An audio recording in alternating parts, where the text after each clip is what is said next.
గల దేవుని సంఘములో జనుల ప్రవర్తన. జీవము గల దేవుని సంఘములో జనుల ప్రవర్తన. పార్ట్ 1. మరొక భాగము దేవుని చిత్తమైతే వచ్చే ఆదివారం. అంటే జీవము గల దేవుని సంఘము అని ఎందుకన్నాడంటే, సంఘము జీవము గలది. సంఘానికి వచ్చి క్రీస్తు రక్తంలో కడగబడిన వారికి మరణము లేదు. అది జీవము కలిగిన సంఘం. సంఘము అనగానే గోడలు కాదు, గదులు కాదు, బిల్డింగ్ కాదు. సంఘము అంటే పరిశుద్ధుల గుంపు, పరిశుద్ధుల సమూహం. జీవము గల దేవుని సంఘములో ఎలా ప్రవర్తించాలి? చాలామందికి ఆ ప్రవర్తన రాదు, తెలిసినా అలా ప్రవర్తించరు. కానీ దేవుని సంఘములో ఉన్నటువంటి మనము ఎలా ప్రవర్తించాలి? ఒక కలెక్టర్ ముందుకు వెళ్ళినప్పుడు పిచ్చి పిచ్చిగా వ్యవహారాలు వేయకూడదు. ఆ గదిలోకి వెళ్ళినట్టు నువ్వు ఎలా కూర్చుంటావు ఒకసారి చూడండి. ఒక మనిషి భూమి మీద ఉన్నటువంటి ఒక అధికారి ముందుకు వెళ్ళినప్పుడు ఇష్టానుసారంగా ఫోన్ వాడు. ఫోన్ రింగ్ టోన్ కూడా ఉండదు. సైలెంట్లో పెట్టుకుని వెళ్ళమంటాడు. ముందు బయట ఉన్నాడు. సరిగ్గా కూర్చో, సరిగ్గా మాట్లాడు ఆయన దగ్గర. ఒక భూమి మీద ఒక మనిషి, ఒక అధికారి హోదాలో ఉంటే ఆ మనిషికి ఇచ్చే విలువ ఎంతో గొప్పది. జీవము గల దేవుని సంఘములో ఉన్నటువంటి మనము, మన ప్రవర్తన ఎలా ఉండాలి? ఏ ప్రవర్తన? అలాంటి దేవాది దేవుడి ముందు ఎలా ప్రవర్తించాలి? నేను ఎలా ప్రవర్తించాలి? ఆ ప్రవర్తన ఈరోజు మనం కొన్ని మాటలు వినగలిగితే, తిమోతికి రాసిన మొదటి పత్రిక, అపోస్తలుడైన పౌలు తిమోతికి పత్రిక రాస్తూ తన మొదటి పత్రికలో మొదటి తిమోతి 3వ అధ్యాయంలో ఈ మాట రాయబడి ఉంటుంది. మొదటి తిమోతి 3వ అధ్యాయం 15వ వచనము చూడండి. మొదటి తిమోతి 3:15. అయినను నేను ఆలస్యము చేసిన ఎడల దేవుని మందిరములో, అనగా జీవము గల దేవుని సంఘములో జనులు ఎలాగూ ప్రవర్తింపవలెనో అది నీకు తెలియవలనని ఈ సంగతులను నీకు వ్రాయిచున్నాను. తిమోతి గారికి పౌలు గారు చెప్తున్నారు, నాన్న తిమోతి, ఎలా పడితే అలా ప్రవర్తించకూడదు. సంఘంలో ఎలా పడితే అటు తిరగకూడదు. కొంతమంది ఉంటుంటారు, తిరుగుతుంటారు అటు ఇటున. చిన్నపిల్లలకంటే తెలియదు, ఓకే, ఎందుకంటే అవగాహన జ్ఞానం ఉండదు కనుక పిల్లలకు తెలియదు అనుకోవచ్చు. ఎదిగిన నేను కూడా అటు ఇటు తిరుగుతుంటే క్రమంగా కూర్చోలేరు ఒక దగ్గర. పట్టుమని ఒక 2 గంటలు అటు ఇటు తిరిగితే, ఎదిగిన వాడు తిరిగితే దేవుడికి నచ్చదు. వాళ్ళు తిరిగారంటే ఏదో ఒక పర్పస్ ఉండాలి, ఒక కారణం ఉండాలి. ఆ కారణంతో వాళ్ళు బయటికి వెళ్తున్నారు. అంతేగాని చీటికి మాటికి ఫోన్ తీయడం, బయటికి వెళ్ళడం. కొంతమంది ఫోను, నిజంగా చెప్తున్నాను, ఫోన్ ఫ్లైట్ మోడ్లో ఉండాలి. ఆయనకన్నా పెద్ద అధికారులు లేరు భూమి మీద. దేవుడి దగ్గరికి వచ్చానంటే ఎంత పై అధికారులు చేసినా, నా ఉద్యోగస్తులు చేసినా ఫోన్ ఎత్తకూడదు. తర్వాత మాట్లాడతాం. అందుకే ఫ్లైట్ మోడ్లో పెట్టుకున్నాం అనుకోండి, ఎవరు చేశారో కూడా తెలియదు. అది బెటరు. ఎవరు చేశారో తెలియదు. మళ్ళా మీరు అనుకుంటారు సైలెంట్ మోడ్లో పెడితే ఆయన చేశాడు అనుకోండి, బాబు రింగ్ అయింది ఎత్తలేదు అంటాడు. ఆ పరిస్థితి ఆయనకి ఎందుకు ఇవ్వడం అని ఫ్లైట్ మోడ్లో పెడతాను. ఎంత ఉన్నతాధికారులు చేసిన భూమి మీద నీ పని కాదు, ఆ పనిలో ఉన్నాను నేను. ఆ పనిలో ఉన్నప్పుడు నీ పని సెకండరీ. మీ పని అధికారం గౌరవిస్తాను, కానీ మీరు సెకండరీ. ఆయన తర్వాత మీరు ఒక అధికారి కనుక గౌరవిస్తాను. అంతేగాని అక్కడికి వచ్చినప్పుడు కూడా సైలెంట్ మోడ్లో చాలామంది పెడతారు. నాకైతే నచ్చదు, అది మంచిది కాదు. కావాలంటే మీరు ఆలోచించుకోండి. 2 గంటల్లో ప్రపంచ భూకంపం ఏమో తలకిందులు అయిపోద్దా? ఏమీ అవ్వదు. నువ్వేమీ చేసేవు 2 గంటల్లో. అంత పెద్ద ఉద్యోగ స్థాయిలో మనం లేము. కాబట్టి పై అధికారి దగ్గరికి వచ్చాను కనుక ఎవరు వచ్చినా 2 గంటలు సైలెంట్గా నా ప్రవర్తన చూస్తాడు ఆయన, నా బిహేవియర్ చూస్తాడు. జీవము గల దేవుని సంఘములో తిమోతి ఎలా పడితే అలా ప్రవర్తించద్దు అంటున్నాడు. తర్వాత అన్నాడు చూడండి, ఆ సంఘము సత్యమునకు స్తంభమును ఆధారమునై ఉన్నది. అంటే దేవుని మందిరము, దానికి అర్థం చెప్పాడమ్మా. దేవుని మందిరం అంటే ఏంటి అని అడిగారు అనుకోండి. దేవుని మందిరము అనగా జీవము గల దేవుని సంఘం. ఆ జీవము గల దేవుని సంఘం సత్యమునకు ఏంటట? స్తంభం. సత్యమునకు ఆధారం. అంటే ఏ సంఘం అయితే వాక్యానుసారంగా నడుస్తుందో, మరలా అన్ని సంఘాలు కాదు, దేవుని మాటల ప్రకారం నడిచే సంఘాలు ఉంటాయి. దేవుడు చెప్పిన మాటలు పక్కన పెట్టి సొంత ఉద్దేశాలు తీసుకొచ్చి కలుపుతారు గ్రంథంలో. ఆ సంఘాల గురించి చెప్పట్లేదు దేవుడు. నేను ఏది చెప్పానో అలా నడిచే సంఘము సత్యమునకు స్తంభమును ఆధారం. అయితే ఈరోజు మన సంఘములో ఉన్నటువంటి మనము నా ప్రవర్తన ఎలా ఉండాలి? ఈ జీవము గల దేవుని సంఘములో ఒక విశ్వాసిగా నా ప్రవర్తన ఎలా ఉండాలి? ఎలా ఉండాలని దేవుడు కోరుతున్నాడు. నెంబర్ 1 నెంబర్ 1 పరిశుద్ధత మరియు క్రమశిక్షణ అన్నారు. క్రమశిక్షణ ముఖ్యమేనా?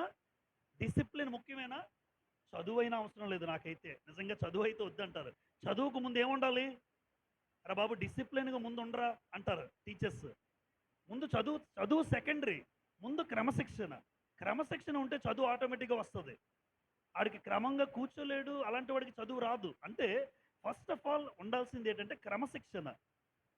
కాబట్టి పరిశుద్ధత మరియు క్రమశిక్షణ. ఈ రెండిట్లో జీవము గల దేవుని సంఘంలో ఉన్నటువంటి విశ్వాసులుగా మనకి పరిశుద్ధత అనేది చాలా ప్రాముఖ్యం. పరిశుద్ధత అనేది ఆత్మకు సంబంధించింది. ఇది ఆత్మ సంబంధమైనది. 93వ కీర్తన 5వ వచనం. 93వ కీర్తన 5వ వచనంలో ఇలా రాయబడి ఉంది. 93వ కీర్తన 5వ వచనం. నీ శాసనములు ఎన్నడును తప్పిపోవు. యెహోవా ఎన్నటెన్నటికి పరిశుద్ధతయే నీ మందిరమునకు అనుకూలము. ఏది దేవుని మందిరానికి అనుకూలం? పరిశుద్ధత. అంటే దేవుని మందిరానికి అనుకూలం అన్నాడంటే జీవమగల దేవుని సంఘములో మనుషులకు లేదా ప్రజలకు లేదా జనులకు ఉండవలసింది ఏది? పరిశుద్ధత. పరిశుద్ధత అన్న మాటకి సింపుల్గా పరిశుద్ధత అంటే ఏంటి? పాపము లేని స్థితి అనుకోవచ్చు. పరిశుద్ధత అంటే పాపము లేని స్థితి. అంటే నీ చూపులో పరిశుద్ధత, నీ మాటలో పరిశుద్ధత, నీ వినికిడిలో పరిశుద్ధత. అంటే నేను మాటలు వినే మాటలు చాలామంది చూడండి బూతులు ఆడుతుంటే ఇలా ఆనందపడిపోతుంటాడు. ఇక్కడ ఎవరో ఆడుకుంటున్నారు, ఆ మాటలు విని నవ్వుకుంటుంటారు. అంటే వినే మాట కూడా పరిశుద్ధంగా ఉండాలి. చెడ్డ మాటలు మాట్లాడుతున్న వాళ్ళు దూరంగా వెళ్ళిపోవాలి. మనకు తెలుసు కదా ఆడు చెడ్డోడని. ఆడు మాట్లాడుతున్న నోటి మాటలు బాగోలేదని నీకు తెలుసు, కానీ అక్కడే ఉంటావు వినడానికి. మాటలో పరిశుద్ధత. నోటి వెంట బూతు మాట్లాడేవాడు పరిశుద్ధత లేనివాడు. నోటి వెంట బూతులు చాలా సులభంగా మాట్లాడతారు. బూతులు చాలా సులభంగా. నోటి వెంట బూతులు వచ్చాయంటే నీ మాటలో పరిశుద్ధత లేదంటాడు దేవుడు. అలా వెళ్ళిపోతుంటే చూస్తుంటాడు ఆ అమ్మాయిని, ఆ అబ్బాయిని. చూపులో పరిశుద్ధత లేదు నీకు. అంటే పరిశుద్ధత ఒక కోణంలో చూడకూడదు. నేను పరిశుద్ధుడిని అని చెప్పుకోవాలి అంటే నీ మాటలో పరిశుద్ధత ఉండాలి, నీ చూపులో పరిశుద్ధత ఉండాలి, నువ్వు వినే మాటలు కూడా పరిశుద్ధంగా ఉండాలి. ట్రైనింగ్కి వచ్చారు కానీ నిజంగా ఎప్పుడు వెళ్ళినా ఏదో ఒక కోణంగా చూస్తుంటాను. అక్కడ పేకాట ఆడుకునే టీచర్స్ ఉన్నారు, నిజం. మందు తాగే టీచర్స్ ఉన్నారు. వాళ్ళు 6 రోజులు ఎలా చూసారంటే భార్య పిల్లలు లేరు, ఒక ఫ్రీడమ్గా చూసుకున్నారు టీచర్స్ అందరూ. ఫ్రీడమ్. అలాంటి అక్కడ పరిస్థితుల్లో ఉన్నాను నేను. పేకాట ఆడుకుంటే పిలుస్తుంటారు, రే నువ్వు కూడా రారా. మందు తాగుతున్నారు, వెచ్చలవిడిగా డ్యాన్సులు వేస్తారు రాత్రిపూట. ఆ వీడియోస్ అన్నీ కావాలంటే మీకు చూపిస్తాను తర్వాత. అది నిజమా అబద్ధమా అని అనుకోవచ్చు మీరు. వెచ్చలవిడి డ్యాన్సులు టీచర్సే మళ్ళీ. ఎందుకంటే ఈ 6 రోజులు మళ్ళీ ఇంటికి వెళ్ళిపోతే మళ్ళీ యథావిధిగా ఉద్యోగం, భార్య పిల్లల దగ్గర ఉండాలి కదా. ఇది ఒక ఫ్రీడమ్ కోరుకున్నారు. జనరల్గా కోరుకుంటారు, లోకంలో ఉంటే కోరుకుంటాం కూడా. ఎందుకంటే ఎవరూ లేరు, మనం చూసే వాళ్ళు ఎవరున్నారు చెప్పండి? ఎవరూ లేరు. కాబట్టి ఎక్కడున్నా చూసే వ్యక్తి ఆయన ఉన్నాడు, ఆయన చూస్తున్నాడు నీ ప్రవర్తన. ఖచ్చితంగా పరిశుద్ధత అనేది చాలా ప్రాముఖ్యం. అందుకే మాట, చూపు, వినికిడి ఏ పని చేసినా పరిశుద్ధత అనేది ఉండాలి. ఒక విషయం చెప్తున్నాం అందరికీ. మోషే గారు దేవుడి మాట విన్నారా వినలేదా? ఒకానొక సందర్భంలో వినలేదు. అంటే బండని ఏమన్నాడు దేవుడు? మొట్టమొదటిసారిగా బండని కొట్టమన్నాడు, కొట్టాడు. బండలోంచి నీళ్ళు వచ్చి ఇశ్రాయేలు తాగారు, సంతోషపడ్డారు. అయితే రెండోసారి దేవుడు బండతో మాట్లాడమన్నాడు. నిర్గమకాండం 17వ అధ్యాయంలో బండను కొట్టమన్నాడు. నిర్గమకాండం 17వ అధ్యాయం. సంఖ్యాకాండం 20వ అధ్యాయంలో బండతో మాట్లాడమన్నాడు. బండతో మాట్లాడమంటే మోషే గారు ఏం చేశారు తెలుసా? బండని కొడితే దేవుడు ఏమన్నారో చూడండి ఒకసారి. సంఖ్యాకాండం 20వ అధ్యాయం. అంటే మనం పరిశుద్ధత అనేది ఏ కోణంలో చూడాలి? సంఖ్యాకాండం 20వ అధ్యాయం. దేవుడు మాట వినకపోయినా పరిశుద్ధత కోల్పోయినట్టే. అంటే ఎంత బాగుంది చూడండి అమ్మా, మనం జాగ్రత్తగా ఉండడానికి మన జీవితాలు. దేవుడు మాట వినకపోతే పరిశుద్ధత లేనివాడా? మరి మోషే గారిని దేవుడు అలాగే మాట్లాడారు. చూడండి సంఖ్యాకాండం 20వ అధ్యాయం. సంఖ్యాకాండము 20వ అధ్యాయం. పదకొండు 11 చూడండి, 20:11.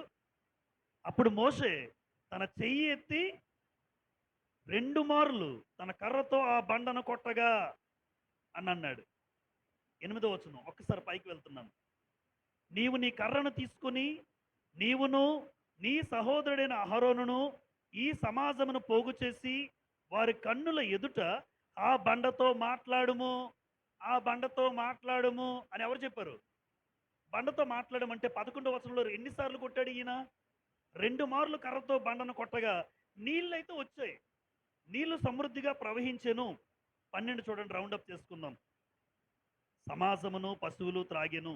అప్పుడు యెహోవా మోషే అహరోనులతో, మీరు ఇశ్రాయేలీయుల కన్నుల ఎదుట నా పరిశుద్ధతను ఏమన్నాడమ్మా? నా పరిశుద్ధతను సన్మానించినట్లు నన్ను నమ్ముకొనకపోతిరి. అంటే పరిశుద్ధంగా మీరు ప్రవర్తించలేదు, నా పరిశుద్ధతను మీరు కోల్పోయారు, పరిశుద్ధతను సన్మానించలేదు, నన్ను గౌరవించలేదు అన్నాడు దేవుడు. ఎందుకు గౌరవించలేదు? నేనేమో మాట్లాడమన్నాను, మీరేమో కొట్టారు. అంటే పరిశుద్ధత అనేది మనం చేసే పనుల మీద ఆధారపడి ఉంది. చాలా మందికి తెలీదు. పరిశుద్ధత అనేది మేము బాగున్నాం, మన స్థితి బాగుంది, చెడు లేదు, కరెక్టే. చెడుతనం చేయట్లేదు, చెడు చూడట్లేదు, చెడు వింటలేదు, మంచిదే.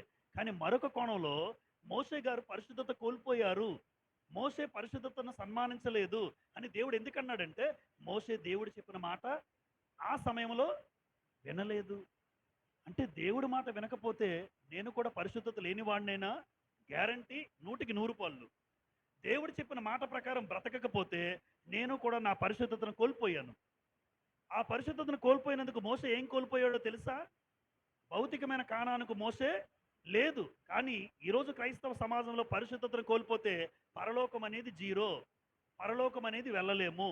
ఆ రోజు మోషేకి కానాను చూడలేకపోయాడు, ఈరోజు క్రైస్తవులు పరలోకం చూడలేరు. ఎందుకు? దేవుడి మాటలు ఎన్నో ఉన్నాయి. ఎంతమంది అలా ప్రవర్తిస్తున్నాం చెప్పండి?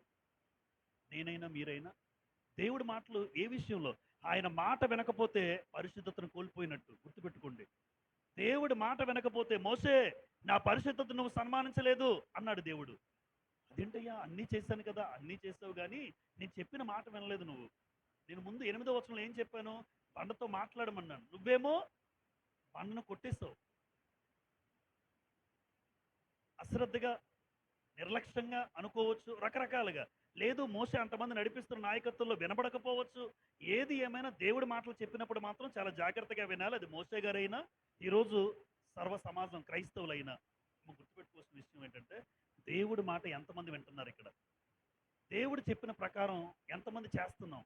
అలా చేయకపోతే మనము కూడా మన పరిశుద్ధతను కోల్పోయినట్లే. అంటే ఎంత జాగ్రత్తగా బ్రతుకుతాం చూడండి మీరు. దేవుడు చెప్పిన ప్రకారం నేను బ్రతకకపోతే నా పరిశుద్ధత నేను కోల్పోయినట్లే. మరి జీవం గల దేవుని సంఘములో జనులు ఎలా ప్రవర్తించాలి? పరిశుద్ధత కలిగి ప్రవర్తించాలి. పరిశుద్ధత ఆయన మందిరానికి అనుకూలము. పేతురు గారు అంటారు, నేను పరిశుద్ధుని కనుక మీరును పరిశుద్ధులై ఉండాలి అన్నాడు. కాబట్టి మనం చేసే పనులు దేవుడు చెప్పిన ప్రకారం చేస్తే నువ్వు పరిశుద్ధతను కాపాడుకున్నట్టు. 2, సమస్తము కూడా ఎలా చేయాలి? క్రమశిక్షణ అన్నాడు. ప్రతి వ్యక్తికి కూడా ఏముండాలి? క్రమం ఉండాలి. క్రమశిక్షణ, క్రమముగా బ్రతకాలి మన జీవితంలో. అక్రమము చోటు చేసుకోకూడదు. చూడండి, క్రమమైన జీవితం ఉంటే అందరూ ఇష్టపడతారు. పక్షులు గాలిలో ఎగురుతుంటే మీరు అందరూ చూస్తారు, ఇలాగా ఒక వి షేప్లో ఎగురుతూ ఉంటాయి. చూస్తే ఎంత బాగా అందంగా అనిపిస్తుంది. ఎందుకు? క్రమం. చీమలు వెళ్తుంటాయి, క్రమం చూడాలనిపిస్తుంది. క్రమము ఎవరిలో ఉన్నా, ఒక వ్యక్తి జీవితంలో క్రమం ఉన్నా ఆ వ్యక్తిని మీరు ఇష్టపడతారు. క్రమం లేని వాడిని ఎవరు ఇష్టపడరు. కొరింథీ పత్రిక 14:40. మొదటి కొరింథీ 14:40 చూడండి. కొరింథీయులకు రాసిన మొదటి పత్రిక 14:40 చివరిలో, సమస్తమును మర్యాదగాను క్రమముగాను జరుగనీయుడి. సమస్తం ఎలా చేయాలట? క్రమం, మర్యాదగాను క్రమం. మర్యాద ఉండాలి, క్రమముగా పాటించాలి. అంటే ఏ పని చేసినా మన జీవితంలో నేను మర్యాదపూర్వకంగా చేయాలి, అలాగే క్రమం ఉండాలి. ఎప్పుడు క్రమము లేని జీవితం దేవుడు ఇష్టపడ్డు. క్రమము లేని జీవితం దేవుడు ఇష్టపడ్డు. 2, క్రమము లేని జీవితం ఎవరికి కూడా ఆశీర్వాదకరంగా ఉండదు. 3, క్రమము లేని జీవితం ఆకర్షణగా ఉండదు. ఎవరిలో అయితే క్రమం ఉంటుందో నిన్ను అందరూ ఇష్టపడతారు. గ్యారంటీ ఇది, 100% నిజం. క్రమముగా ఉన్న వ్యక్తిని అందరూ ఇష్టపడతారు. చాలామంది ఎందుకురా నన్ను ఇష్టపడలేదంటే నీలో క్రమం లేదు. క్రమం లేదు. 2, జీవము గల దేవుని సంఘములో జనుల ప్రవర్తన ఎలా ఉండాలి? ప్రేమ మరియు ఐక్యత. అంటే సంఘములో ఉన్నటువంటి విశ్వాసులకు ఏముండాలి? ప్రాముఖ్యంగా ప్రేమ ఉండాలి. ప్రేమ ఉన్న చోట ఏముంటది చెప్పక్కర్లేదు మీరు. ప్రేమ ఉంటే ఐక్యత ఉంటది. సంఘములో గాని, కుటుంబంలో తీసుకున్న ముందు సంఘములో ప్రేమ ఉందనుకోండి. ఒకరినొకరు ఎప్పుడైతే భార్యాభర్తలు, తల్లిదండ్రులు, పిల్లల మధ్య ప్రేమ ఉంటే వాళ్ళ మధ్య ఏముంటుంది? ఐక్యత ఉంటది. అంటే ప్రేమ ఉన్న చోట మాత్రమే ఐక్యత ఉంటది. ప్రేమ లేదనుకోండి, సంఘంలో చూడండి, ఒకళ్ళంటే ఒకళ్ళకి ప్రేమ లేదనుకోండి, ప్రేమ లేకపోతే నేను మీతో కలవను. మీకెప్పుడు కూడా మీరు చెప్తారు ఒకటే, అది నేను చెయ్యను. అంటే మీరు చెప్పిన మాటకి, నా మాటకి వ్యతిరేకంగా ఉంటాయి. మీరు ఆలోచన చేసిన దానికి నా ఆలోచనలు మారిపోతాయి. ఎందుకంటే ప్రేమ ఉన్న చోట, సరే చేద్దాం బ్రదర్, చేద్దాం సిస్టర్. ప్రేమ ఉంటే అంటాం.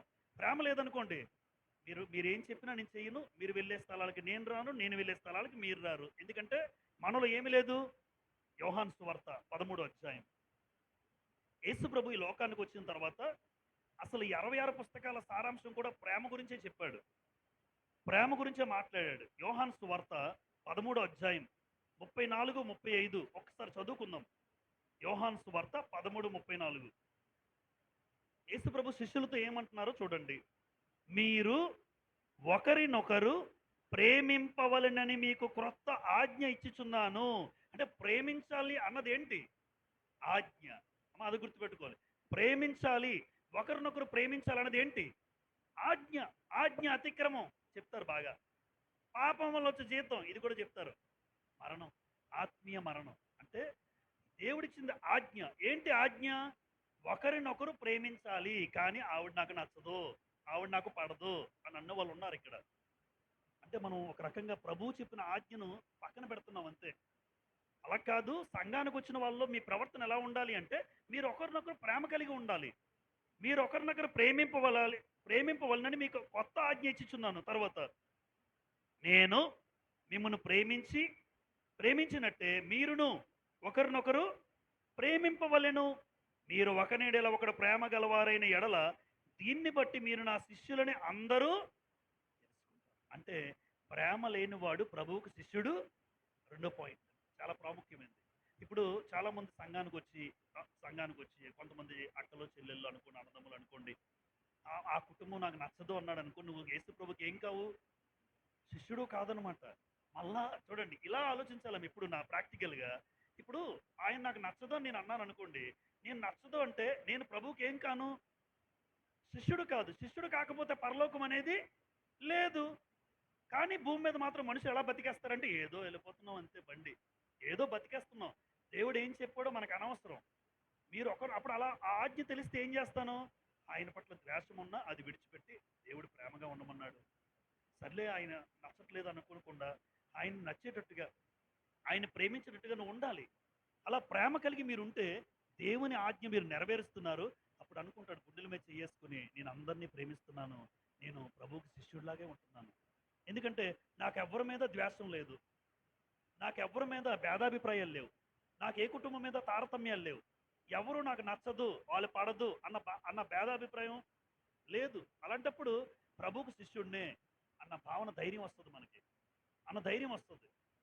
అందుకే యేసుప్రభు అంటున్నాడు, మీరు ఒకరినొకరు ప్రేమించాలి అని మాట్లాడుతున్నాడు. ఆయన ప్రేమ కలిగి ఉండాలి. గలతీ పత్రిక 5:13. గలతీ పత్రిక 5:13లో కూడా ఈ మాట మనం చదవగలం. చూడండి చివరి మాట, గలతీ 5:13 చివరి మాట, ప్రేమ కలిగిన వారై ఒకనికొకడు దాసులై ఉండుడి అన్నాడు. అంటే ఏం కలిగి ఉండాలి? ప్రేమ. పేతురు గారు ఏమంటారంటే, మొదటి పేతురు పత్రికలో మీరు తర్వాత చూడండి, మొదటి పేతురు 4:8లో మీరు ఒకని ఎడల ఒకడు మిక్కటమైన ప్రేమ గలవారై ఉండుడి అంటాడు పేతురు గారు. మొదటి పేతురు 4:8లో ప్రేమ లేనివాడు దేవుణ్ణి ఎరుగడు. ప్రేమ లేనివాడు దేవుణ్ణి ఎరగడు. అదే గుర్తుపెట్టుకోండి. నాకు పలానా సిస్టర్ నచ్చదు, పలానా బ్రదర్ నచ్చడు అని నేను అన్నాను అనుకోండి, నీకు దేవుడు ఎవడో తెలియదు అంటాడు ఆయన.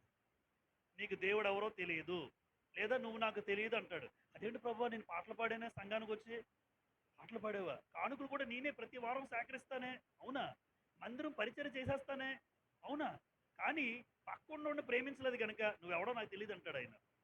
నువ్వెవడో నాకు తెలియదు. ఎందుకు? నువ్వు ఎన్ని ఘనకార్యాలు భూమి మీద చేసేసినా నా కోసం నీ తోటి సహోదరుని ప్రేమించకపోతే నువ్వెవడో నాకు తెలియదు. అంటే మీరు ఆలోచించండి, ప్రేమ లేకపోతే సంఘానికి వచ్చి ఎన్ని గొప్ప ఘనకార్యాలు చేసినా వృధా. వృధా. ఎన్ని గొప్ప కార్యాలు చేయండి, ప్రేమ లేకపోతే వాళ్ళు నచ్చదు వీళ్ళు నచ్చదు అన్న భేదాభిప్రాయాలు మనసులో ఉండిపోయి బ్రతికితే ఆ వ్యక్తి దేవుడికి నచ్చడు.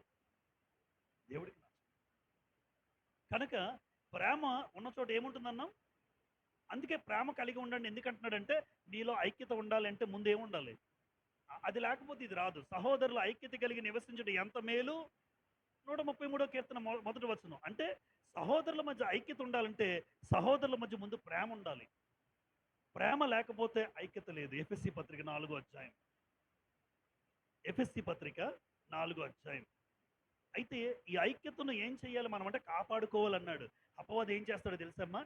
అపవాది ఏం చేస్తాడంటే సంఘంలో ఐక్యతను చెడగొడతాడు.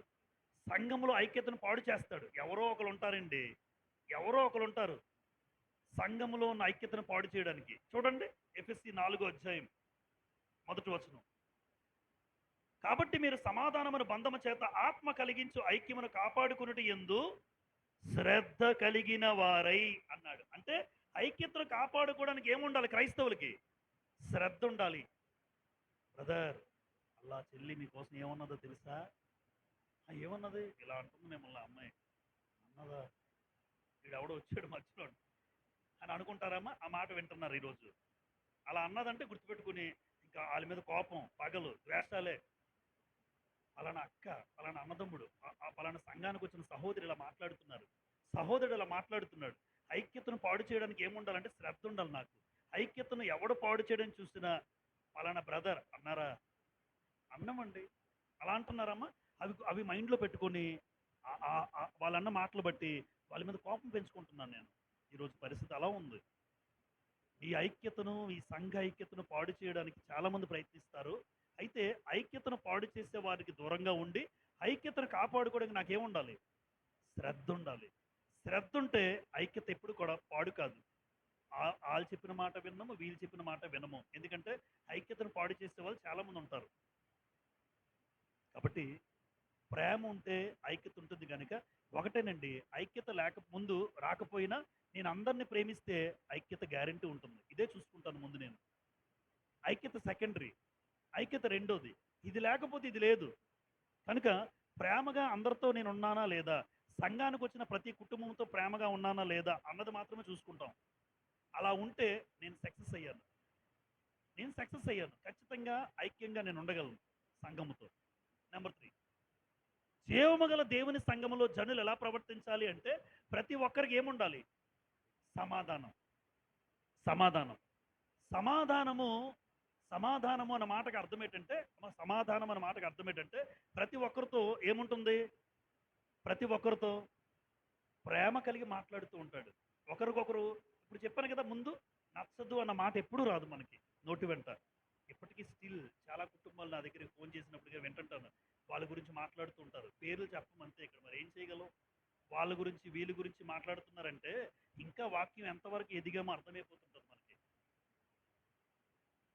వాళ్ళు మాట్లాడకపోయినా నువ్వు మాట్లాడు, వాళ్ళు మాట్లాడకపోయినా నువ్వు మాట్లాడు. వెళ్ళిపోతున్నారా? నీకు ఇబ్బంది లేదు. ఎందుకంటే ఒకటి గుర్తుపెట్టుకున్నామ్మా, క్రీస్తులో ఉన్నామా లేదా మనందరం? అమ్మా అలా అంటే ఏం చెప్తారు మీరు? అమ్మ నువ్వు క్రీస్తులో ఉన్నావా అంటే ఉన్నాను అంటావు. క్రీస్తులో ఉంటే మీకేముంటుంది? సమాధానం ఉంటుంది. నచ్చదు పడదు అని అనకూడదు. ఆ కుటుంబంతో నేను అమ్మ మీరు చెప్పండి అంటే, లేదు మేము ఫోన్ చేసి మీరే చెప్పండి అంటున్నారు. మీరే చెప్పండి, ఎందుకంటే వాళ్ళతో మేము మాట్లాడడం. మరలా నువ్వు ఎందులో ఉన్నామని చెప్పుకుంటావు బయటికి? క్రీస్తు నమ్ముకున్నాం, క్రీస్తులో ఉన్నామని చెప్పుకుంటున్నాం అంతే. క్రీస్తులో ఉంటే సమాధానం అనేది ఉంటుంది. యోహాను సువార్త 16:33 చూడండి.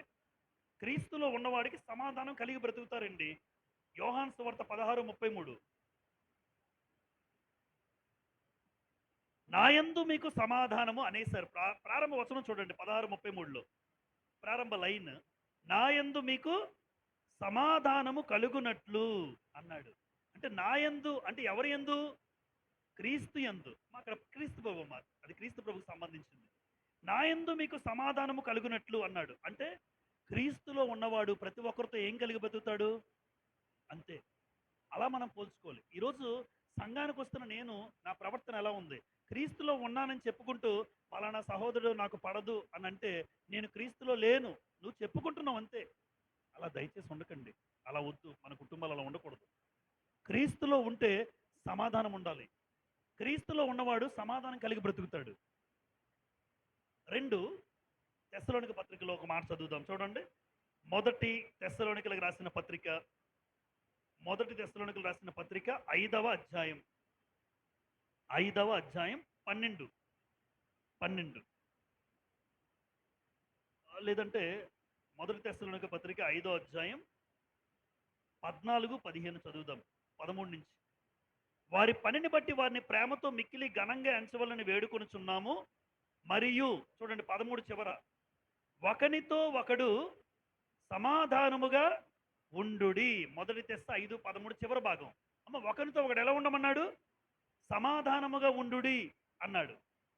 14 సహోదరులారా, మేము మీకు బోధించినది ఏమనగా అక్రమముగా నడుచుకు వరకు బుద్ధి చెప్పుడి, ధైర్యము చెడిన వారిని ధైర్యపరచుడి, బలహీనులకు ఓతనీయుడి, అందరి ఎడల దీర్ఘశాంతము గలవారై ఇండుడి. 15 ఎవడును కీడుకు ప్రతి కీడు ఎవనికైనా చేయకుండా చూచుకొనుడి అన్నాడు. అంటే సమాధానం ఉంటే కీడుకి ఏం చెయ్యవు?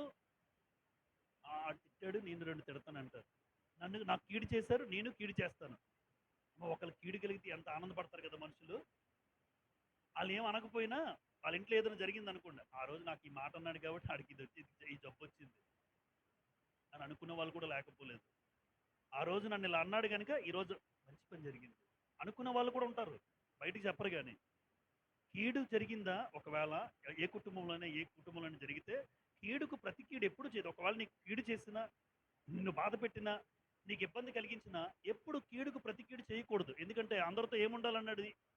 సమాధానం. దూషణకు ప్రతి దూషణ వద్దు. దూషిస్తాడా? అరుస్తున్నారు, కేకలేస్తే కేకలేసుకున్నామండి. కానీ దూషణకు ఏం చేయొద్దన్నాడు? ప్రతి దూషణ చేయకూడదు. ఎందుకంటే దూషించేవాడు కోపం తెప్పిస్తాడు, మనకు కావాలని తెప్పిస్తాడు. ఆడు తెప్పించినా నువ్వు మౌనంగా ఉండు. కావాలని తెప్పిస్తాడు, ఆడు అడిచిన కేకలకు నువ్వు కేకలేస్తావు అనుకోండి, క్రైస్తవుడికి లోకస్తుడికి తేడా లేదు. ఇంకా అన్యుల్లాగే మనం బిహేవ్ చేస్తుంటాం. యేసు ప్రభు గురించి రాయబడిన మాట ఏంటి తెలుసమ్మా? యెషయా గ్రంథం 42వ అధ్యాయంలో యేసు ప్రభు అట కేకలేయుడట.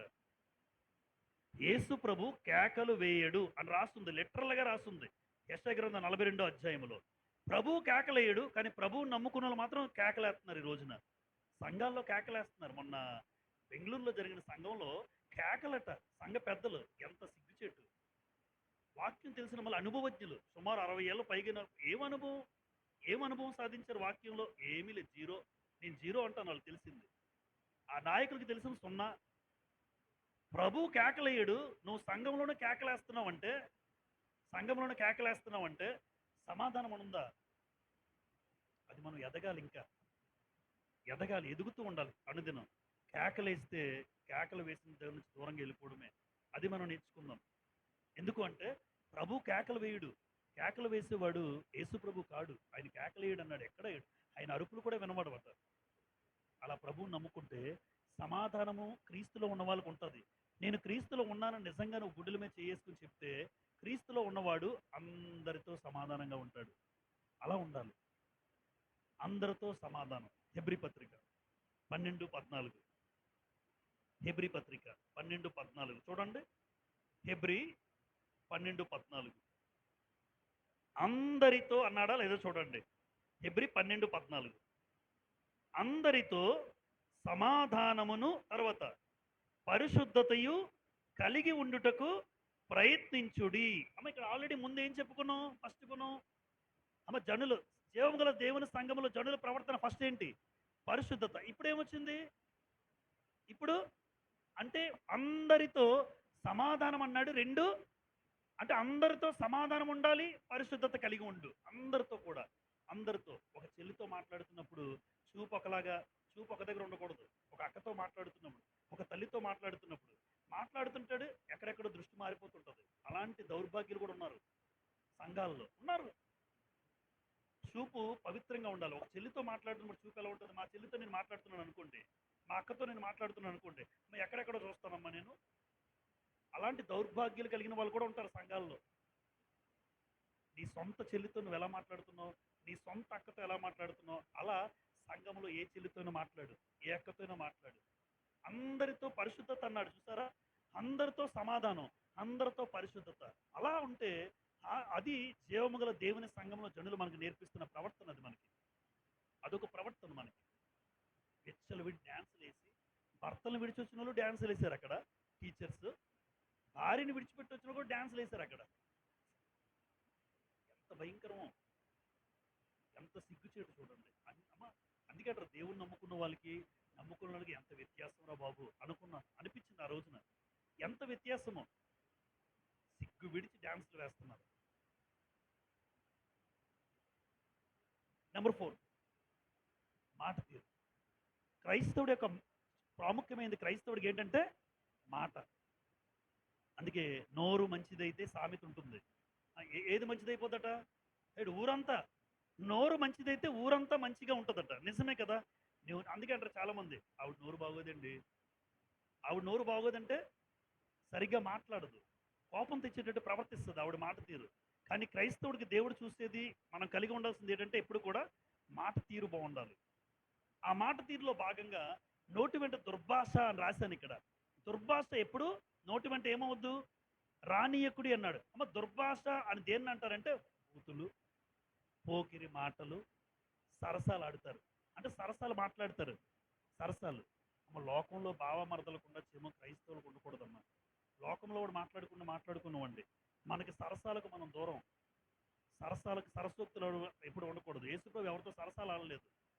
ఫర్ యువర్ కైండ్ ఇన్ఫర్మేషన్, యేసుప్రభు భూమి మీద ఎవరితో సరసాలు ఆడలేదు. సరసోక్తులు మనకు దూరం, పోకిరి మాటలు మనకు దూరం, బూతులు, ఇవన్నీ మూడు కలిపి ఏమంటారంటే దుర్భాష. అంటే దుర్భాష అంటే చెడ్డ భాష, చెడ్డగా మాట్లాడుతున్నాడు. ఎఫ్ఎస్సి పత్రిక 4:29 చూడండి. ఎఫ్ఎస్సి పత్రిక 4:29, వినువారికి మేలు కలుగునట్లు అవసరమును బట్టి క్షేమాభివృద్ధికరమైన అనుకూల వచనమే పలుకుడి గాని దుర్భాష ఏదైనాను మీ నోట రానియద్దు. అంటే నోటి వెంట ఏం రాకూడదు? ఎవరికి? జీవముగల దేవుని సంఘములో ప్రవర్తించేవాడికి, జీవముగల దేవుని సంఘములో ప్రవర్తించేవాడికి నోటి వెంట దుర్భాష అనేది రాకూడదు. చాలామంది సంఘానికి వచ్చిన వాళ్ళు కూడా బూతులాడే వాళ్ళు ఉంటారా? జనరల్గా ఒప్పుకుందాం, బూతులాడే వాళ్ళు ఉంటారు, పోకిరి మాట్లాడే వాళ్ళు ఉంటారు, సరసాలు ఆడేవాళ్ళు ఉంటారు. కానీ గుర్తుపెట్టుకోవాల్సిన విషయం ఏంటంటే అది నోటి వెంట రానియద్దన్నాడు. అక్కడే ఎఫ్ఎస్సి పత్రిక 5:4 చూడండి. 5:4 ఎఫ్ఎస్సి పత్రిక 5:4, కృతజ్ఞతావచనమే మీరు ఉచ్చరింపవలను గాని మరియు మీరు బూతులైనను, లిస్ట్ ఇచ్చాడు అక్కడ, మీరు బూతులైనను, పోకిరి మాటలైనను, సరసోక్తులైనను ఉచ్చరించండి అన్నాడా, ఉచ్చరింపకూడదన్నాడా? మరి చెప్పేశాడు కదమ్మా, చెప్పేశాడు. ఇప్పుడు చూడండి అందరూ, ఇక్కడ ఒక మాట రాశాను. మోషే గారు దేవుడి మాట విన్నారా, వినలేదా? అమ్మా, బండతో మాట్లాడమంటే బండను ఏం చేశాడు? మోషే కొట్టాడని మోషే గారిని దేవుడు అన్నాడు, నువ్వు నా పరిశుద్ధతను సన్మానించలేదు అనేసాడు. ఏంటి? బండను కొడితే పరిశుద్ధతను సన్మానించలేదు. ఒక చిన్న మాట అది. ఆయన తప్పుడు కార్యక్రమం చేయలే. ఈరోజు బూతులాడేవారు దేవుడు వద్దన్నాడు కానీ ఆడుతారు, పోకిరి మాటలు వద్దన్నాడు ఆడుతారు. మరి ఆడుతున్న వాళ్ళు నిజంగా పరిశుద్ధత కలిగిన వాళ్ళేనా? పరిశుద్ధత కలిగిన వాడు నోటి వెంట బూతులు రావచ్చా? సరసాలు ఆడచ్చా? పోకిరి మాటలు రావచ్చా? ఒక్కసారి ఎవరికి వాళ్ళు వ్యక్తిగతంగా ఆలోచించుకోండి. కృతజ్ఞతా వచనమే మీరు ఉచ్చరింపవలను గాని బూతులైనను, పోకిరి మాటలైనను, సరసోక్తులైనను ఉచ్చరింపకూడదు. ఇవి మీకు తగవు. ఎవరికి తగవు? క్రైస్తవులకు తగవు. లోకంలో వాడికి ఏముందండి, ఆడు ఎన్నైనా ఆడుతాడు, ఎలాగైనా గంతులేస్తారు, వాడికి పెద్ద ఇబ్బంది లేదు. అందుకే అంటున్నాను, ఇదొక పోరాటం. క్రైస్తవ జీవితం పోరాటం. పక్కన ఉండేవాడు ప్రేరేపిస్తుంటాడు.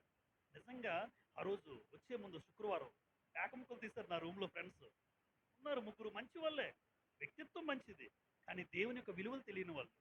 వ్యక్తిత్వం మంచిది, దేవుని యొక్క విలువలు తెలియని వాళ్ళు. పేకాట వద్దు కానీ నాకంటారు, ఇద్దరు ముగ్గురు ఆడుకుంటున్నారు. జస్ట్ ఇదిట ఇది 11 నెంబర్ అట్ట, 19 నెంబర్ ఆడుకుందాం అన్నాడు. ఇది చిన్నపిల్లలాటరా అంటున్నాడు నాకు. ఏంటి చిన్నపిల్లలాట అంటే, పెద్ద పెద్ద పేకాట్లు ఉంటాయి, ఇది జస్ట్ టోటల్ 19 టోటల్ వస్తే గేమ్ అయిపోయినట్టే అంటున్నాడు. పేక ముక్కల మీద నెంబర్స్ ఉంటాయి. ఆ 19 వస్తే నీది గేమ్ రా, లేదా నాది గేమ్ రా, చిన్నపిల్లల గేమ్ లాగే అని చెప్తున్నాడు. అసలు పేక ముక్కలు దయచేసి ఆడకూడదు అని దేవుడు చెప్పాడని చెప్పాను. ఎగతాళిగా నవ్వుకుంటున్నారు. మీరు ఆడుకోండి, కావాలంటే మీరు ఏదైనా చెప్తే చేస్తాను కానీ అటువంటి ఆటలు ఆడొద్దన్నాను. బయటికెళ్ళి వేరే వాళ్ళతో గ్యాంగ్గా ఆడుకున్నారు. వాళ్ళు చులకనగా చూస్తారు. నీకు నాకు ఎంజాయ్మెంట్ తెలియదట. నీకు ఎంజాయ్మెంట్ ఏంటో తెలియదురా, ఉన్న జీవితం ఎలా జీవించాలో నీకు రాదరా అన్న మాట్లాడుకుని వెళ్ళిపోతున్నారు బయటికి. అంటే లోకంలో ఉన్నవాడికి దేవుని విలువలు తెలియదు కనుక అలా మాట్లాడతారు. మనం దేవుని విలువలు తెలిసిన వాళ్ళు, ఎక్కడ ఎలా ఉండాలి, ఎలా ప్రవర్తించాలి అని దేవునికి భయపడే పరిస్థితులు కనబడుతుంటాయి మన జీవితంలో. ఎవరు ఎలా చేసినా వాళ్ళు ఏమనుకున్నా మనుషులను సంతోషపెట్టడానికి ఈ భూమి మీద మనం లేము కదా. నేను దేవుని నమ్ముకున్నాను, ఒక క్రైస్తవుడిగానే నేను నేను చచ్చిపోవాలి. క్రైస్తవుడిగా క్రీస్తుని నమ్ముకున్నాను, అలాగే చచ్చిపోవాలి ఎవరేమనుకున్నా. కాబట్టి కత్తిపోటు వంటి మాట్లాడే వాళ్ళు ఉంటారా అమ్మ? ఇది కూడా రాశాను.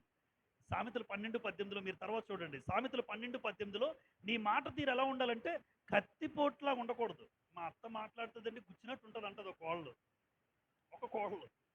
కోడలు మాట్లాడితే గుచ్చినట్టు ఉంటుంది అంటది ఒక అత్త. ఎందుకంటే వాళ్ళ మాటలు అలా ఉంటాయట. కానీ కత్తిపోటు లాంటి మాటలు క్రైస్తవులకి, జీవము గల దేవుని సంఘంలో ఉన్నటువంటి మనకు ఎదుటివాడిని కత్తిపోటు పొడిచే మాటలు మాట్లాడకూడదు. గాయపరిచే మాటలు మాట్లాడద్దాం ఎప్పుడు కూడా. దయచేసి ఎదుటివాడికి గాయపరిచేవి, బాధ కలిగించే మాటలు ఒకవేళ మాట్లాడితే క్షమించమని వేడుకుందాం దేవుడి దగ్గర ఈ రోజున. అయ్యా, నేను మాట్లాడే మాట ఎదుటివాడికి గుచ్చుకోకూడదు. ఏ మాటలు మాట్లాడాలో తెలుసమ్మా? ఎదుటివాడికి మేలు కలిగే మాట, ఎదుటివాడికి క్షేమం కలిగే మాట మాట్లాడాలి. అంతేగాని ఎదుటివాడు ఆనందించే మాట మాట్లాడాలి. కాబట్టి ఎప్పుడు కత్తిపోటు లాంటి మాటలు రానివ్వకండి. అత్తలైనా, కోడళ్ళైనా, ఎవరైనా ఎదుటివాడిని గాయపరిచే హక్కు నీకు లేదు. పైగా నువ్వు సంఘానికి వచ్చి ఎంత ఉద్ధరించినా, నీ సంఘానికి వచ్చిన ఉద్ధరించిన పరిస్థితి దేవుడికి నచ్చదు. ఇంటి దగ్గరేమో కత్తిపోటు లాంటి మాటలు, ఇక్కడికి వచ్చి స్తోత్రం స్తోత్రం. ఏం స్తోత్రం? ఇంటి దగ్గరేమో హింసించేస్తున్నావు, ఇంటి దగ్గరేమో బాధలు పెట్టేస్తున్నావు. ఇంటి దగ్గర కాదు, సమాజంలో కూడా చాలా మందికి ఫలానా వ్యక్తి మాటలు నిజంగా గాయపరచబడ్డ పరిస్థితులు ఉంటాయి సంఘంలో. ఆయన మాట్లాడిన మాటలు గుచ్చుకున్నట్టున్నాయండి అనిపిస్తాయి. ఎప్పుడు మన మాట ఎదుటివాడిని ఆనంద పెట్టాలమ్మా, అది గుర్తుపెట్టుకోండి. లేదు అంటే జీవము గల దేవుని సంఘంలో నీ ప్రవర్తన బాగోలేదు, నీ మాట తీరు బాగోలేదు. మాట తీరును మార్చుకోవాలి. మన మాట ఎలా ఉండాలన్నట్టు కొలస్సీ పత్రికలు ఏమంటాడు? ఉప్పు వేసినట్టు రుచి. కొలస్సీ 4:6లో ఉంటుంది. మీ మాటలు ఉప్పు వేసినట్లు మీ సంభాషణ ఎల్లప్పుడూ ఎలా ఉండాలి? ఉప్పు వేస్తే కూరకు రుచి. ఆ కూరకు రుచి తెచ్చేది ఉప్పు. నువ్వు మాట్లాడితే కూడా మీ సంభాషణ బాగుండాలి, నిన్ను ఇష్టపడాలి, నీ జీవితాన్ని ఇష్టపడాలి. అలానే ఇంకొంతసేపు మాట్లాడచ్చు కదా అనాలి. అంతేగాని నువ్వు మాట్లాడుతుంటే గుచ్చినట్టుంటే ఎవరు నీతో ఉంటారు చెప్పండి? క్రైస్తవుడిగా మన మాటలు కట్టేటట్టుగా ఉండాలి, కూల్చేటట్టుగా ఉండకూడదు. మన మాటలు నిలబెట్టేటట్టుగా ఉండాలి, మన మాటలు బలపరిచేటట్టుగా ఉండాలి, మన మాటలు స్థిరపరిచేటట్టుగా ఉండాలి తప్ప ఎదుటి కుటుంబాలను కూల్చే హక్కు కానీ, ఎదుటి కుటుంబాలు విడిపోతే ఆనందించే రకాలు కానీ మనకు ఉండకూడదు. అందుకే క్రైస్తవులకు సంఘంలో ఉన్న వాళ్ళ ప్రవర్తన ఎలా ఉండాలంటే మాట తీరు బాగుండాలి. ఎప్పుడు ఇవద్దు బూతులు, పోకిరి మాటలు, సరస్వక్తులు, అలాగే కత్తిపోటు లాంటి మాటలు ఎప్పుడు వద్దు. ఏ సహోదరుని నేను మాట్లాడితే ఆవిడ హృదయం గాయపరిచింది అని ఎప్పుడు అనకూడదు. ఎప్పుడు అనకూడదు. రైట్. 5వ విషయం, ప్రార్థన మరియు వాక్యం పట్ల ఆసక్తి. అంటే సంఘములో వచ్చినటువంటి జీవము గల దేవుని సంఘంలో ఉన్న జనులకు ఏ ప్రవర్తన ఉండాలి? ప్రార్థన అంటే ఏముండాలమ్మా? ఆసక్తి ఉండాలి. వాక్యం అంటే ఆసక్తి. సంఘానికి వచ్చిన అందరూ కూడా అందరికీ ఏముండాలని కోరుతుండంటే వాక్యము, ప్రార్థన, ఆసక్తి ఉండాలి. ఎంతమంది మరి సంఘానికి వచ్చారో నాకు తెలియదు ఈ వారంలో. సహోదరులను అడగాలి. ఎంతమంది బాగుండి కూడా రాలేకపోయిన పరిస్థితులు ఏర్పడ్డాయో, ఎంతమంది సంఘానికి వచ్చారో అది మీకే తెలుసు. వాక్యం పట్ల, ప్రార్థన పట్ల ఆసక్తి కలిగి ఉండాలి. ఆశ్చర్యకరమైన విషయం ఏంటంటే అక్కడి నుంచి ఉదయకాల ప్రార్థనలు జరిగాయి. అక్కడ అవ్వదు, అసలు యాక్చువల్గా అవ్వదు. ఎందుకంటే రూమ్ అంతా కూడా ఇలా హాల్ లాగా ఉంటుంది. బెడ్ 20 బెడ్లు వేసేస్తారు ఇక్కడ. 20, ఇటొక 20. అయితే అనుకోకుండా నాకు ఒక రూమ్ దొరికింది ఇటు పక్కనే. ఆ రూమ్లో 3 బెడ్లు వేశారు. 3 బెడ్లే కనుక ఆ రూమ్లో. ఇక్కడ ఇప్పుడు లైట్ వేస్తే ఎవరు పడుకుంటారు? అందరూ ఎవరిని ఇబ్బంది పెట్టగలం చెప్పండి? ప్రార్థన చేసుకుని వెళ్ళాను. మీ చిత్తం అయితే ఉదయకాల ప్రార్థన అక్కడ జరగాలి. అంతే, అదొకటే చేశాను నేను. లేదనుకోండి, లేదు, అనుకూలంగా లేదు, అది దేవుడి చిత్తం. నీ చిత్తం అయితే ఉదయకాల ప్రార్థనలు ఆగకుండా అక్కడ కూడా జరగాలి. ఆశ్చర్యకరంగా ఆ ఇద్దరు స్నేహితులు వెళ్ళి ఆ రూమ్ ఇచ్చారు నా కోసం. అందులో నా కోసం ఉండాలి, నువ్వు మాతో ఉండాలని కోరుకున్నారు. మూడో బెడ్ వేశారు అక్కడ. వీళ్ళందరూ ఉన్న పక్కన మీ రూమ్లో లైట్ వేసుకునే అవకాశం కలిగించాడు దేవుడు. ఆశ్చర్యం, ఆశ్చర్యం. అదే రూమ్ వేరే వాళ్ళు తీసుకుంటే, ఏకాంతంగా ఉందని ముందు తీసుకున్నా ఆ రూమ్ మాకు దొరకదు. నేను కూడా ఎక్కడెక్కడో అందరిలో ఉండాలి. అలా ఉంటాయి కార్యక్రమాలు.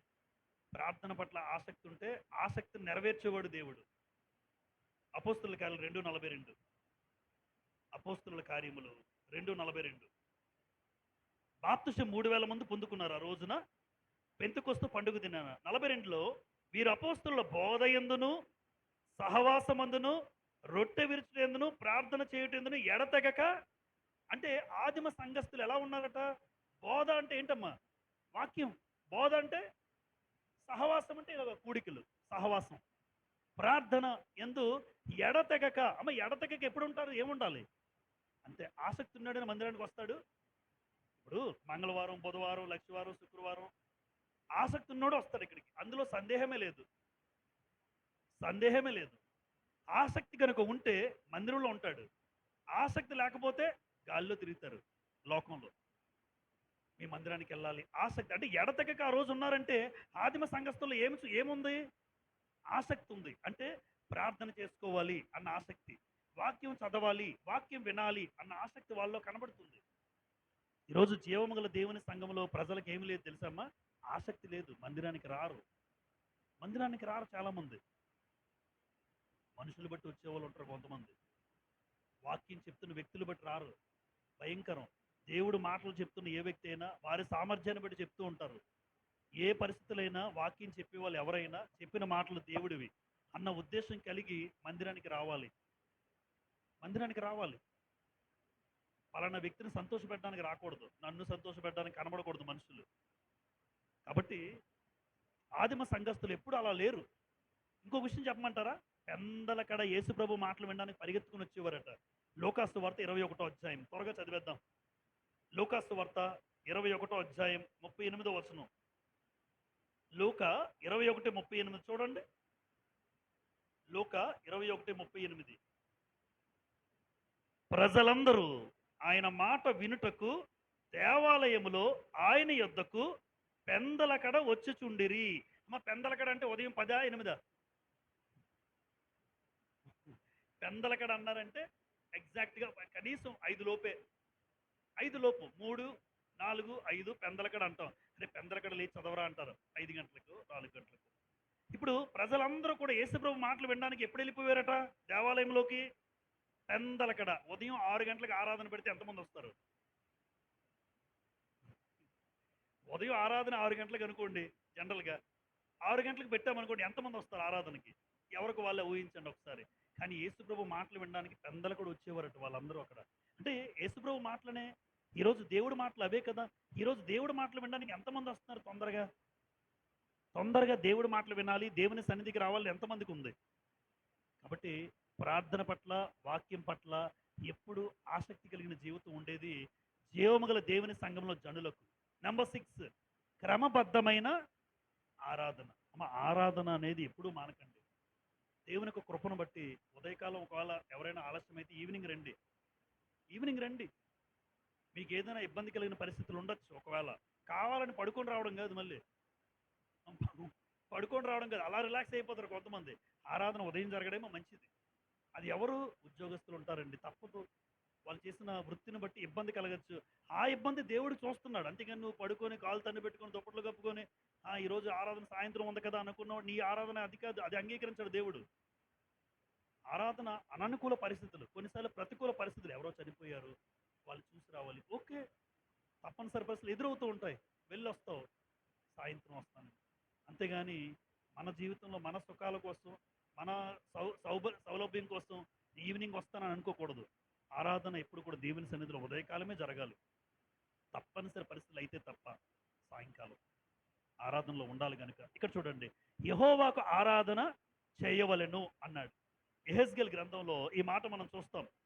చూడండి, యెహెజ్కేలు గ్రంథం 46:3లో ఈ మాట రాయబడి ఉంది. యెహెజ్కేలు గ్రంథం 46:3 చివరి మాట చదువుతాం. 46:3 చివరి మాట. దేశ జనులు ఆ తలుపు దగ్గర నిలవబడి, యెహెజ్కేలు 46:3 యెహోవాకు ఆరాధన చేయవలెను. అమ్మ, యెహోవా దేవుడికి ఏం చెయ్యాలి? ఆరాధన చెయ్యాలి. యెహోవాకు ఆరాధన చెయ్యాలి అన్నారు. ఇప్పుడు ఆరాధనకు నువ్వు రాకపోతే కృతజ్ఞత లేనివారట. ఆరాధనకు రానివాడు కృతజ్ఞత లేనివాడు. యేసు ప్రభు త్యాగం తెలియనివాడు. సిలువలో నీ కోసం కాచిన రక్తం యొక్క విలువ తెలియనివాడు ఆరాధనకు రాడు. ఏవో పనులు పెట్టుకుని తిరుగుతూ ఉంటారు. ఏదో పనులు పెట్టుకుని గిజగిజలు ఆడిపోయిన ట్రైనింగ్ ఎక్కడ ఆదివారం ఉంటుందేమో అనుకుని ఉండకూడదు. ఆదివారం ట్రైనింగ్ ఉండకూడదు. ఎక్కడున్నా సన్నిధికి వెళ్ళిపోవాలి. దేవుని మహాకృపను బట్టి సోమవారం నుంచి శనివారం వరకు పెట్టారు. ఆదివారం ఉన్న పర్మిషన్ గ్యారంటీ. అక్కడ ఏ స్థాయిలో అధికారులు ఉన్నా వచ్చేయడం గ్యారంటీ. ఒకవేళ వాళ్ళు పెట్టిన ఎక్కడో దగ్గర వెళ్ళిపోవడం గ్యారంటీ. అలాంటి పరిస్థితి దేవుడు ఇష్టపడతాడమ్మా. నేనైనా మీరైనా ఇలా ఆరాధన అనగానే మొట్టమొదటిగా ఆ రోజు ఆయన దగ్గరికి వెళ్ళిపోవాలి. ఆయన సన్నిధిలో ఉండిపోవాలి. లేదంటే కృతజ్ఞత లేని వాడిగా నువ్వు కనబడతావు దేవుడికి. ఎందుకంటే ఆరాధించే గొప్ప భాగ్యాన్ని కోల్పోకూడదు ఎవరు కూడా. కొందరు ఏం చేస్తారు తెలుసా? దీన్నట మానుకున్నట్టుగా మీరైతే మానవద్దు. హెబ్రీ పత్రిక 10వ అధ్యాయం. హెబ్రీ 10వ అధ్యాయం 24-25 చూడండి ఒకసారి. హెబ్రీ 10వ అధ్యాయం 24-25. కొందరు మానుకొనుచున్నట్టుగా సమాజముగా కూడుట మానక. హెబ్రీ 10:24. కొందరు మానుకొనుచున్నట్టుగా సమాజముగా కూడుట మానక అన్నాడు. అంటే సమాజంగా కూడుట ఎప్పుడు మానకూడదు. మీరైతే మానద్దమ్మా ఎవరు కూడా. ఇది నా రిక్వెస్ట్ అనుకుంటారా? మీ ఇష్టం. ఎప్పుడు ఆరాధన మానకూడదు. ఈ 2026 ప్రారంభం అయిపోయి జనవరి నుంచి మార్చికి వచ్చేస్తాం. ఆరాధన నేను మానను అనుకుని నిర్ణయించుకున్న వాళ్ళు చాలా మంది ఉండొచ్చు మీలో. కొందరు మానేస్తారు. ఆ మానేసిన వాళ్ళు చూడకండి. కొందరు మానుకున్న చుట్టుగా నువ్వైతే మానద్దు. మీరు విలాప వాక్యాలు రాసుకుని మొదటి అధ్యాయం 4వ వచనం చూడండి. తర్వాత విలాప వాక్యాలు మొదటి అధ్యాయం 4వ వచనంలో ఏముంటుందంటే, విలాప వాక్యాలు 1:4లో నియామక కూటములకు చాలా మంది రారు అని రాస్తుంది. అక్కడ నియామక కూటములకు రారు. కొంతమంది రారు, ఇష్టపడరు. ఎందుకో ఈరోజు సంఘానికి ఎవరైతే ఎక్కువ మంది రావట్లేదో, ఎవరైతే ఎక్కువ సార్లు రావడం లేదో, అందుకే కుటుంబాల్లో పరిస్థితులు బాగు. నిజం చెప్తున్నాను. ఎందుకురా గొడవలు? మరి అందుకే గొడవలు ఎందుకు? సంఘానికి రారు. ఎందుకు సమస్యలు వస్తున్నాయి? ప్రతిసారి ఏదో ఒక సమస్య చెప్తూ ఉంటారు. మందిరానికి రారు. వస్తే దేవుడు మాటలు బట్టి బ్రతుకులు మార్చుకోవచ్చు. అది ఎవరైనా దేవుడు మాట్లాడుతుంటే ఆ బ్రతుకు వెలుగులో ఇది తప్ప, ఇలా చేయకూడదా, ఇలా ప్రవర్తించకూడదా, మా అత్తతో ఇలా మాట్లాడకూడదా, మా కోడలతో ఇలా వ్యవహరించకూడదు తెలిసేది. మనం మందిరమే మానేస్తుంటే ఎప్పుడు దేవుడి మాటలు నీకు అందితే ఎప్పుడు నీ జీవితం మార్చుకుంటావు. అందుకే ఈరోజు చూడండి, చాలా కుటుంబాల్లో సమస్యలు, బాధలు, ఏడుపులు, దుఃఖాలు ఇటు ఎప్పుడు ఉంటాయి. మరి అంతే. మరి ఎందుకు మందిరానికి రారు? మందిరానికి నువ్వు ఎంత దూరం అవుతావో సమస్యలు కోరి అన్ని తెచ్చుకుంటావు. నువ్వు అన్ని సమస్యలు వస్తాయి. నీ భర్తకి భార్యకి కూడా పొంతన ఉండదు మరి. ఎందుకంటే మీరు రారు కనుక. అలాగే మాట్లాడుకో తప్పదు. మరి మనం ఒకటంటే ఆయన ఒకటంటాడు. ఎందుకంటే రాడు కనుక. ఆయన వస్తే నువ్వు చెప్పేది రైటే అనుకుంటాడు. ఒకరు వస్తే ఒకరు రారు. పొంతన లేని పరిస్థితి ఏర్పడుతుంది. దయచేసి నియామక కూటాలు ఏవైనా మన సంఘంలో ప్రకటించుకుంటే మంగళవారం, బుధవారం, లక్షవారం, శుక్రవారం వీటిని ఏమంటారంటే నియామక కూటాలు అంటారు. కొన్ని సమయాలు నిర్ణయించుకుందాం. సమాజంగా కూడుట ఎప్పుడు మానదు. చివరిగా జీవము గల దేవుని సంఘములో మనందరం ఎలా ప్రవర్తించాలి అంటే నాయకత్వానికి గౌరవించి లోబడుట. సంఘములో నాయకులుగా ఉన్నవారు ఉన్నటువంటి వాళ్ళు, సంఘాన్ని నడిపిస్తున్నటువంటి వాళ్ళు ఖచ్చితంగా ఆ వ్యక్తులకు మనం లోబడాలి. ఆ వ్యక్తి మాట మనం విని గౌరవించాలి. గౌరవించి ఆ వ్యక్తికి లోబడమని దేవుడు చెప్తున్నాడు. తెస్సలోనిక పత్రిక చివరిగా 2 మాటలు, 2 రెఫరెన్సెస్ చూసుకొని ముగించుకుందాం. మొదటి తెస్సలోనికలు రాసిన పత్రిక 5వ అధ్యాయం చూడండి అందరూ. మొదటి తెస్సలోనిక 5:12-13. మరియు సహోదరులారా, మీలో ప్రయాసపడుచు ప్రభువునందు మీకు పైవారై ఉండి మీకు బుద్ధి చెప్పు వారిని మన్నన చేసి వారి పనిని బట్టి వారిని ప్రేమతో మిక్కిలి ఘనముగా ఎంచవలనని వేడుకొనుచున్నాము.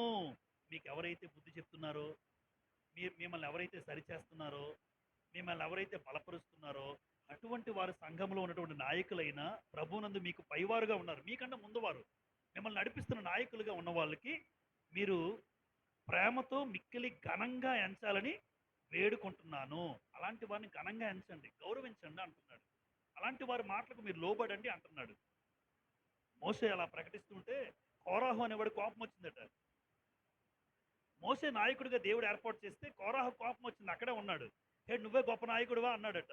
తీసుకెళ్లి భూమిలో పాతాళంలో కూర్చేశాడు దేవుడు.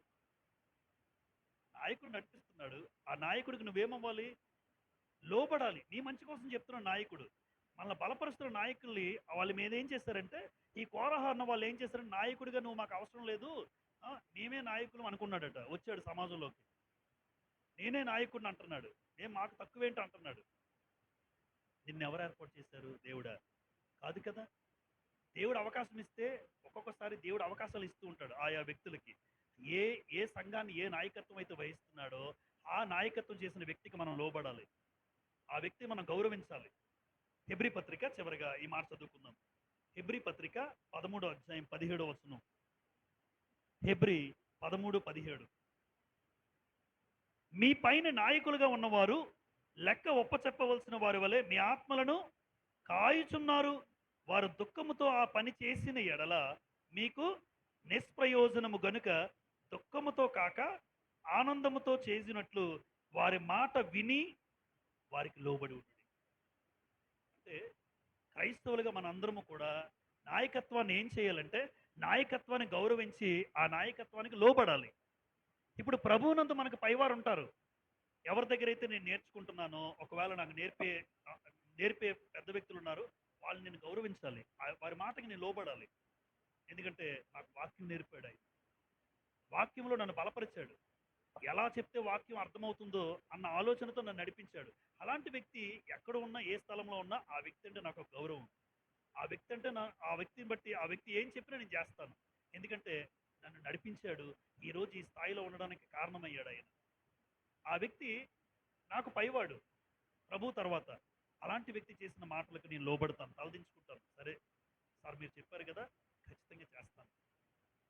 మీ పైన నాయకులుగా ఉన్నవారు ఆత్మలను కాస్తున్నారు కనుక ఎప్పుడు నాయకుల్లో, సంఘములో సేవకుడు ఏడుస్తూ పని చేయకూడదు, సంతోషంతో పనిచేయాలి, దుఃఖంతో పని చేయకూడదు. వారి మాట విని వారికి లోబడి ఉంటుంది. సేవకుడు కొన్ని సంఘాల్లో ఎలా ఉంటుందంటే, సేవకుడు ఒక అవసరతలు కూడా గుర్తించాలట. కొన్నిసార్లు చూడండి, సంఘం మీద ఆధారపడిన సేవకులు ఉంటారు, సంఘం మీద ఆధారపడిన సేవకుడు ఉంటాడు. వారి సేవ చేసేటప్పుడు మీరు వాళ్ళ ఇంటికి ఎప్పుడైనా వెళ్తే, వాళ్ళ ఇంట్లో అవసరతలు ఒక ఆయన చెప్తున్నాడు, నాకు ఆ పెద్ద ఆయన ఉద్యోగం చేసే పరిస్థితి కాదు కనుక సేవ మీద ఆధారపడి సేవ చేస్తున్నాడు, ఎగ్జాంపుల్ చెప్తున్నాడు అంతే. వాళ్ళ ఇంటికి వెళ్ళి విశ్వాసం చూశారట, బియ్యం లేవు అని అడగకుండానే బియ్యం మూట పట్టుకెళ్ళిపోయాడట. ఆయన అడగడు సేవకుడు. అంటే అతనికి సేవకుడికి ఏముంటుంది? సేవ చేస్తున్నప్పుడు దుఃఖం ఉంటుంది, ఏడుపు వస్తుంటుంది. అయినా దేవుడి సేవ చేయి చాచి అడిగే పరిస్థితి అతనికి రాదు. అలాంటి వ్యక్తి దగ్గరికి వెళ్ళినప్పుడు మనం ఏం చేయాలంటే, నా సేవకుడు సంతోషంతో పనిచేయాలి, ఆనందంతో పనిచేయాలి అని ఇంటికి వెళ్ళినప్పుడు ఇది చూస్తారట విశ్వాసులు. సేవకుడికి ఏది అవసరం అని కొన్ని సంఘాల్లో అలాంటి పరిస్థితి సంఘాలకి తెలియాలి. కొంతమంది సేవకుడు ఇంకా ఇబ్బందులు పడుతున్న సేవకులు కూడా చాలామంది ఉన్నారు సేవ పరిచర్యలో. ఎందుకంటే సంఘం అంత ఆలోచించే పరిస్థితి లేదు. సంఘంలో కొంతమంది ఆలోచించలేరు, ఎందుకంటే మా కష్టాలే మాకు ఉన్నాయండి బాబు అని అంటారు. మరి సేవకుడు మీకోసం మిమ్మల్ని బలపరుస్తున్నాడు కదా. ఈరోజు మీరు ఇలా వాక్యంలో ఎదగడానికి కారణం ఆ సేవకుడే కదా. అలాంటప్పుడు ఆ సేవకుడు అవసరతలు కూడా మీరు తీర్చాలి. మీకు చెప్పాను చాలాసార్లు, ఫిలిప్పీ సంఘం గురించి గుర్తుందమ్మా అందరికీ. ఫిలిప్పీ సంఘం ఉంది కదా, కేవలము ఫిలిప్పీ సంఘం ఒకటే పౌలు గారి అవసరతలు ఏం చేశారట? తీర్చారని పౌలు గారు చెప్తాడు. మీరు తప్ప నాకెవ్వరూ కూడా నా అవసరతలు తీర్చలేదు అంటే, మరి పౌలు గారు కొరింథీ సంఘానికి లేఖ రాయలేదా?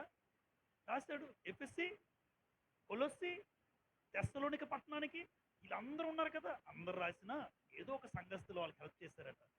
అందుకే ఫిలిప్పీ సంఘాన్ని మెచ్చుకుంటాడు. నా అవసరతలు మీరు తీర్చాడు. అదేంటయ్యా, మరి వాక్యంలో మమ్మల్ని పెంచావు కదా, వాక్యంలో మమ్మల్ని పెంచావు కదా. ఫిలిప్పీ సంఘం రుణం తీర్చుకున్నారు. తెస్సలోనిక కానీ, ఎఫ్ఎస్సి కానీ, కొలొస్సి కానీ, చాలా సంఘాలు, కొరింథీ కానీ, కానీ ఏ సంఘాలు చేసినా చేయకపోయినా ఫిలిప్పి సంఘం చేశారని పౌలు గారు చెప్పుకున్నాడు. అంటే నా సేవకుడు దుఃఖంతో సేవ చేయకూడదు, సంతోషంతో సేవ చేయాలి. అంటే సేవకుడు అవసరాలు సంఘం తీర్చాలి, సంఘం యొక్క అవసరాలు సేవకుడు తీర్చాలి. కొంతమంది డబ్బులే నొల్లుకోవట్లేదు, డబ్బులే ఎప్పుడు సంచి వచ్చిందా, సంచి తప్ప ఆత్మీయంగా ఒక వ్యక్తిని బలపరుస్తామరా అలా మాటలు చెప్తాం అనుకోడు. కొంతమంది సేవకులు ఉంటారు, మేపరు మేపరు కానీ తీసుకుంటాడు, వచ్చి కానుకలన్నీ పెట్టుకుని మూటలు పెట్టుకుని తీసుకెళ్ళిపోతుంటాడు. నీకు తీసుకున్న హక్కు ఎప్పుడు ఉంటుంది? నేను అంటున్నాను, సేవకుడు వింటారు రేపు పొద్దున ఎవరైనా. సేవకుడికి ఎప్పుడు హక్కు ఉంటుంది చెప్పమంటారా? నిజంగా నువ్వు వాక్యంలో బలపరిస్తే, నిజంగా వాక్యంలో వాళ్ళు పెంచుతూ ఉంటే తిను తిను, నీకు రైట్స్ ఉన్నాయి. వాక్యం సరిగ్గా అందించు, ప్రార్థన సరిగ్గా చేసి వాళ్ళు నడిపించు. వాక్యంలో పెంచకుండా తినే హక్కు నీకు లేదు, ఏ సేవకుడికి లేదు. అందుకే వాక్యంలో పెంచాలి, సంఘమేమో సేవకుడి విషయంలో ఆలోచించాలి. ఇవి జీవముగల దేవుని సంఘములో జనుల ప్రవర్తన. పరిశుద్ధత మరియు క్రమశిక్షణ, ప్రేమ మరియు ఐక్యత, సమాధానము, మాట తీరు బాగుండాలి. అలాగే ప్రార్థన, వాక్యం పట్ల నాకేముండాలి? ఆసక్తి. క్రమబద్ధంగా నేను ఆరాధనకు రావాలి. చివరిగా నాయకత్వానికి, నడిపిస్తున్న నాయకులు సంఘములో పెద్దవారికి నేను లోబడాలి, నేను గౌరవించాలి. పార్ట్ 2 వచ్చే వారం దేవుని చిత్తమైతే మరలా సంఘములో దేవుని, జీవం గల దేవుని సంఘంలో ప్రవర్తనే రెండో భాగంలో మరికొన్ని లక్షణాలు చూడడానికి సిద్ధపడదాం. అందరికీ ప్రభుపేట వందనాలు చెల్లిస్తున్నాను.